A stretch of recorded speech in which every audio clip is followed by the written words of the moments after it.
కాంగ్రెస్ ఖాతాలోకి సీఎం రమేష్ 30 కోట్ల రూపాయలు. చంద్రబాబు పొత్తు, తెర వెనుక కాంగ్రెస్తో, తెర ముందు బీజేపీ జనసేన. చెప్పినట్టల్లా ఆడటానికి కాంగ్రెస్కు ప్యాకేజీ పంపిన బాబు. కేసుల కోసం బీజేపీతో, కాపుల కోసం జనసేనతో పొత్తు. 2019లో ఓడిన వెంటనే సీఎం రమేష్ను బీజేపీలోకి పంపిన బాబు. ఆయన ద్వారానే 2023లో కాంగ్రెస్కు 30 కోట్ల రూపాయల నిధులు అందాకే షర్మిల పార్టీ విలీనం, ఏపీపీసీసీగా నియామకం. ఆది నుంచి జగన్ టార్గెట్గా విమర్శలు. ఇప్పుడు కడపలో కూడా పోటీ. పీకే, షర్మిల, పవన్ సహా బాబు బ్యాచ్ మొత్తానికి ప్రత్యేక విమానం కూడా సీఎం రమేష్దే. కుట్రలలో తన రికార్డు తానే బద్దలు కొట్టుకుంటున్న నారా కుట్రల నాయుడు. తెలుగుదేశం పార్టీ, కాంగ్రెస్ వేరువేరు కాదని, రాష్ట్రంలో కాంగ్రెస్ను చంద్రబాబు నాయుడే డబ్బులిచ్చి నడిపిస్తున్నాడని మరోసారి స్పష్టంగా ఆధారాలతో బట్టబయలైంది. అధికారికంగా జనసేనతోనూ, అనధికారికంగా కాంగ్రెస్తోనూ అంట కాగుతూనే ఉన్నారు బాబు.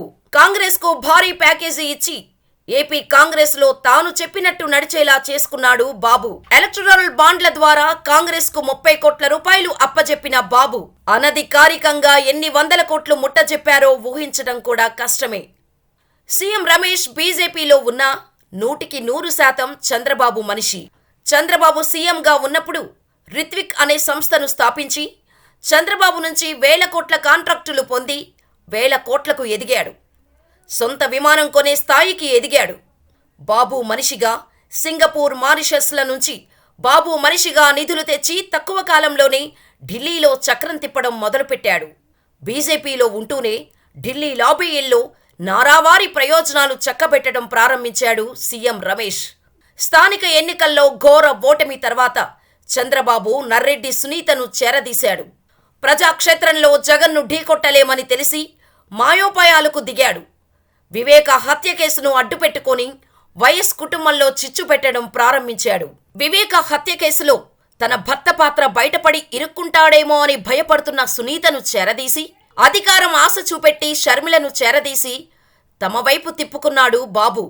షర్మిల నేరుగా టీడీపీలో చేరితే ఎవరూ నమ్మరు. అందుకనే శిష్యుడు రేవంత్ రెడ్డి చేత వైఎస్ఆర్టీపీని కాంగ్రెస్లో విలీనమయ్యేలా చేసి ఎలక్టరల్ బాండ్ల రూపంలో కాంగ్రెస్ చిల్లర ఖర్చుల కోసం 30 కోట్ల రూపాయలు ఇచ్చారు.